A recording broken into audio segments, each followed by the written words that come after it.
Of course, the Yuletide is here, and Nigerians want to spend. Absolutely, Nigerians want to spend the little that they have. They have, well, some have more.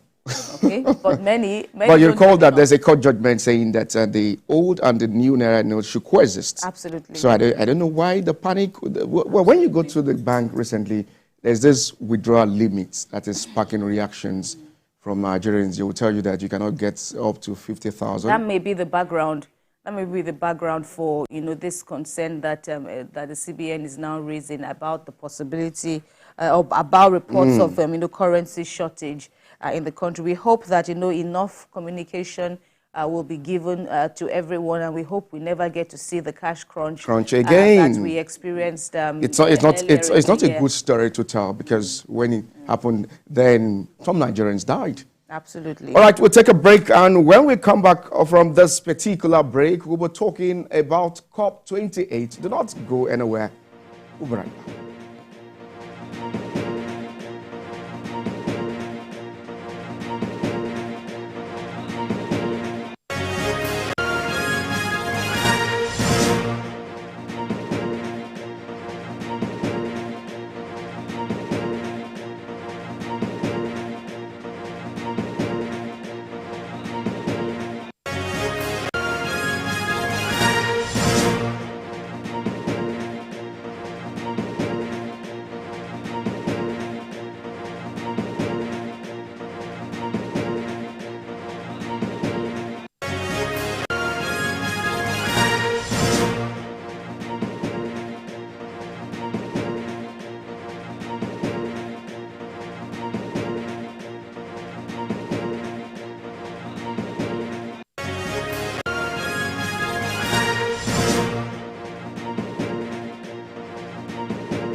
Welcome back on the program. We now turn our attention now to the COP28 summit in Dubai, as President Tinubu, alongside other delegates from Nigeria, were at the climate change conference held in Dubai, United Arab Emirates, to discuss issues bordering on finance, renewable energy, fossil fuel, among others.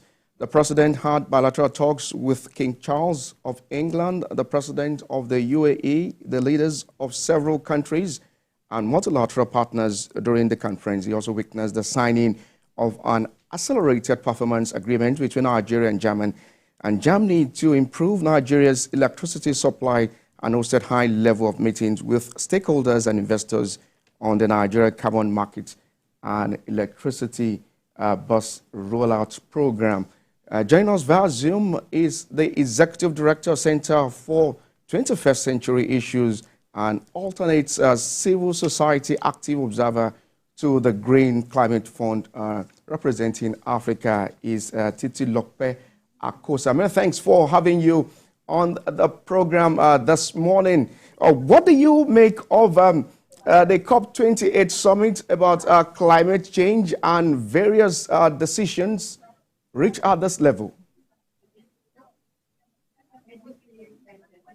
Can you please raise your voice? I can't hear the question. Well, thanks for having you, Titi Lokpe Akosa. What do you make of the climate change summit in Dubai at the moment, and some of the decisions reached at that particular summit?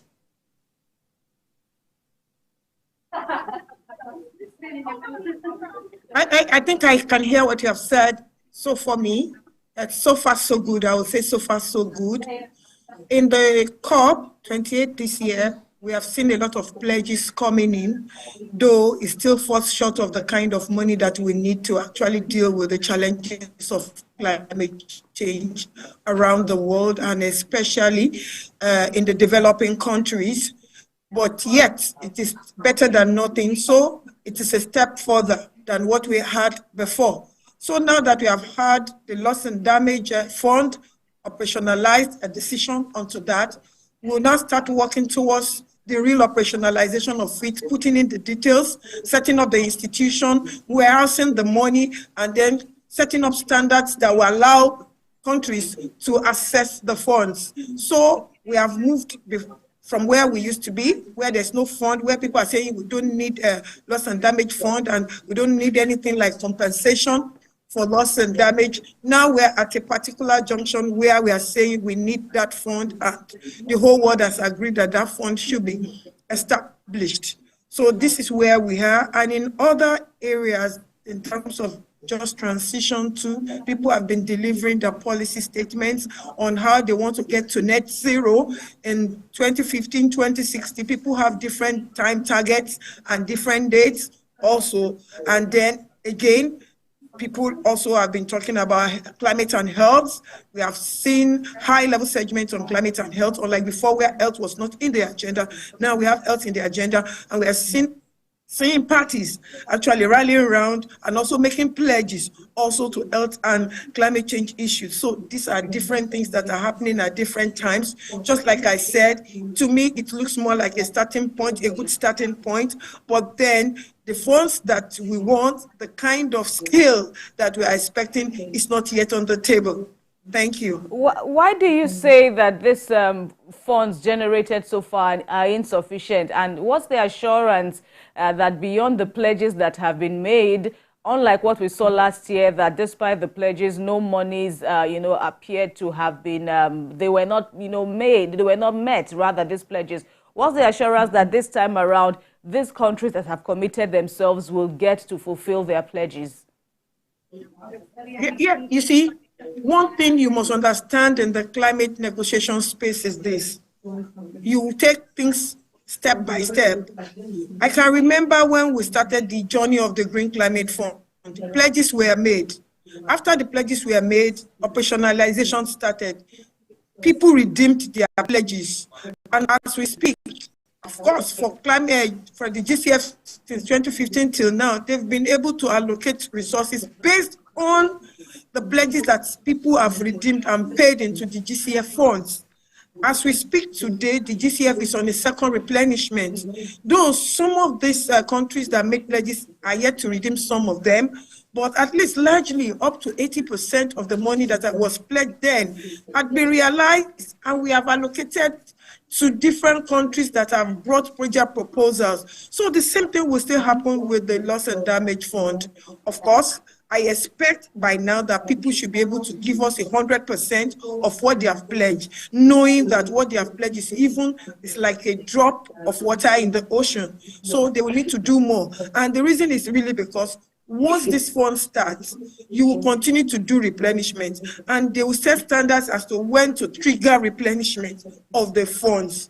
What that means is that when we realize the pledges that have been made, and we start allocating funds to projects that people that have brought in project proposals to assess the funds, once we see that we are up to about 80% of the funds have been allocated, we still have 20%, then it could trigger replenishment. It means that we need more money to get into the pot. So these are some of the important details that will need to be actually articulated as we are operationalizing the funds, just the way the GCF also have evolved over time. Okay, let's drive this home to Nigeria at the moment. The federal government says its participation in COP28 climate summit in Dubai has yielded over about $5 billion US in commitment to the climate change. What do you make of this particular development? And more gains for Nigeria in the renewable energy? Honestly, I would have to, for the first time, I commend the Nigerian government. This is one COP in a million that we have been coming to, that we have seen a lot of political will from the leadership of the country. The body language of the president has actually given that signal that Nigeria is ready to mobilize climate finance. We came here, it was not business as usual. Our president was going about doing deals, having bilateral meetings, talking to investors, and opening up Nigeria for business in terms of climate change. And he has been able to go around those who he needed to go around, talk to those who he needed to present Nigeria's case. And if you listen to what the finance minister said, he said, we are now looking up to funds, climate finance funds, to actually shore up Nigeria's budget. We know that the budget we have now, we don't have enough money actually to run it. So if we're able to get climate finance that are grants, we can use it actually to implement our budget. And it is now that the government is actually awakening to its responsibilities. Over the years, those of us in the civil society have been clamoring for this. We go there year in, year out. We see a lot of money coming, and other African countries get it in terms of grants, support, and then we see our country, people who are supposed to be there to do it for us are not actually well programmed and well situated to do it. But Dubai was different. We saw a president that came out and with his own team, with all the most important ministers. Honestly, I will tell you that we had a good representation. Though we are still underrepresented in these talks, we need more people to be in the space to actually advocate and ensure that Nigeria mobilize climate finance at scale, actually, because it is a matter of climate justice. Nigeria deserves it. Thank you. And talking about the gains recorded by the federal government or by Nigeria, if I can use that term, during the ongoing COP, we are now in the second half of the COP, meetings. How would you also assess the launch of the low carbon, strategy, the low carbon emission development strategy, which we understand was also among the initiatives that the federal government launched, because that is also a crucial concern that activists as yourself have been driving back home in Nigeria. What are your expectations now that this project has kickstarted, so to speak? Honestly, it is a step in the right direction for Nigeria. I'm so happy that at the end of the day, we are able to launch this strategy. Because I was part of that strategy. I worked as a gender expert on that strategy. It took us time to actually put it together. We did all the consultations that we needed to do. And now we have a strategy that is telling us where the investors can invest in the area of mitigation, and either short-term or long-term mitigation actions. It shows the different sectors within the Nigerian to come and assist us in terms of moving to low carbon development in Nigeria. So we have a good document on the table, because while we were doing this document, we had different simulations. Scientists were there. They did all the simulations that we needed to do. And of course, projecting towards 2050, what do we really want to achieve in Nigeria by 2050? What kind of transition that are we expecting to low carbon development in Nigeria? What are the important challenges on our way? We highlighted them. How do we address those challenges? And in terms of investment, what kind of investment are we looking at? Are we looking at grants? Are we looking at loans? Also, are we also looking at technical capacity support? You see, these are the different ideas that are there on the table. And there are also examples of actions that we have done in the past that are used as case studies to show that it is possible that investment can actually work in different sectors. So the real role of private sector in this strategy is very, very critical here.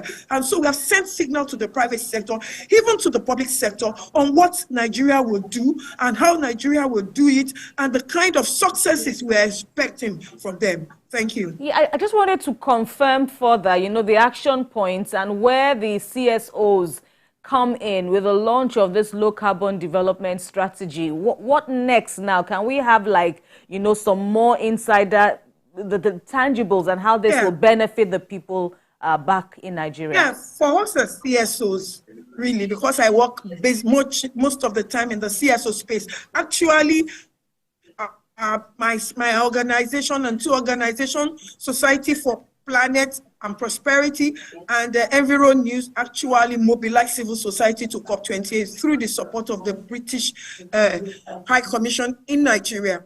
So the role of civil society is very clear. We worked with them to get this strategy on the table. And as our role, we will play the oversight function to ensure that those targets are met. Not only that they are met in such a way that it removes corruption from the whole issue. And then we ensure that all the outcomes that Nigeria has said that they want to achieve in those strategies, we hold governments accountable to it. And you see, it's not, I'm sure you may be wondering, why is it that CSOs are actually supporting government? You see, in the climate change space, civil society cannot be isolated, they can't stand on their own, because it is an issue of climate justice. And when we are talking about climate justice, it is climate justice for the whole developing world who have not contributed to the impacts of climate change that is happening. So we as civil society, we are part of our government in the developing world. So we speak with one voice to the developed nation to release finance to address the impacts of climate change so that people in the developing world, we have a chance at survival. If you look at the last report of the IPCC, it talks about Code Red for Humanity. We have less than 80 years to reverse what is happening. And if we don't mitigate, in fact, what we heard is that we're on a trajectory of 3.0 degree temperature. And that is not good for the world. And that's why advocates at this particular forum and it means that we need more mitigation. Let me quickly come in now to a more practicable way and manner concerning the agreement signed at this particular summit. How soon do we see all of this agreement coming to reality for a country that is dependent on oil and gas? Yeah, for us in Nigeria, we know that the mainstay of our economy is fossil fuel. At the same time, we should not shy away from the fact that the world keeps saying that we need to face down fossil fuel. For us, it is for us to have our plans. And if you look at some of our non-development plans, you will see some of the things. It will take us time to divest from fossil fuel. It's not 100 meters that I have said it. And we also what is happening by the removal of fuel subsidy. You know what that means for us in Nigeria as it were. Now, do you want us to compound the problem of Nigerians by insisting no more fossil fuel now? It's not something we can do just like that. It is a process. So we have a plan that will take us to a process. It could take us another 50 to 60, 70, 100 years to actually divest permanently from fossil fuel and then embrace renewable energy 100%. But actually all over the world, I've never really seen a nation that is run 100% on renewable energy. We have different energy mix. So we will look at what works for us as we begin to transit. And that's where the issue of our long-term low development strategy comes in, the one we have launched. The one we have done is, it has a target of 2050. So after 2050, and in between now and 2050, there could be reorganization, there could be realignment based on lessons learned in implementing. Maybe in the next 5 years, we will trigger another evaluation of how far we have gone, what needs to be added, what needs to be removed. So these things are processes. They are not something that we can jump into. And because it's an economic issue. It's about people's lives. It is about people's livelihoods. Okay. We don't want to actually say that because we want to do a lot around fossil fuel, then we will kill our people. No, our people deserve to live. And that is part of the issues we're addressing on just a moment before we let you go on the program this morning. You are an advocate of gender and climate change. Walk us through this development. What is the synergy behind this one? Yeah, the synergy here is that whatever we are thinking around, whatever idea is on the table, whatever climate action we are planning, we must remember gender. And when we say remember gender, we need to be intentional about it. Just this morning, I just told them that integrating gender into climate action, it is not a dead process. It is a living process. What do I mean by that? A living process in the sense that once we want to start any climate action, you must put gender as one of the considerations. And when we're saying consider gender, you must consider what will be the impact of this implementation of this action. People with disability, we have to be socially inclusive. We need to listen to them. Ask them, what do you think you will need actually to move with us? Because we don't want to leave anyone behind. Actually, mainstreaming gender is also helping us not to leave the marginalized, the vulnerable behind. It helps us to hear them, also to shape policies with them, and also shape implementation that will benefit every stakeholder, not just men, not just women, not just youth, but all of us in our diversity on the ground. Definitely. Thank you. And that's how far we can go with you on the program. This morning we were speaking with the Executive Director, Center for 21st Century Issues and Alternate Civil Society Active Observer to the Green Climate Change Funding representing Africa, Titi Lokpe Akosame. Thanks for joining us on the program. Thank you so much for having me. Really All right, away from that particular development, we went around the street to ask Nigerians on this particular question that if you are gifted the sum of 10 million naira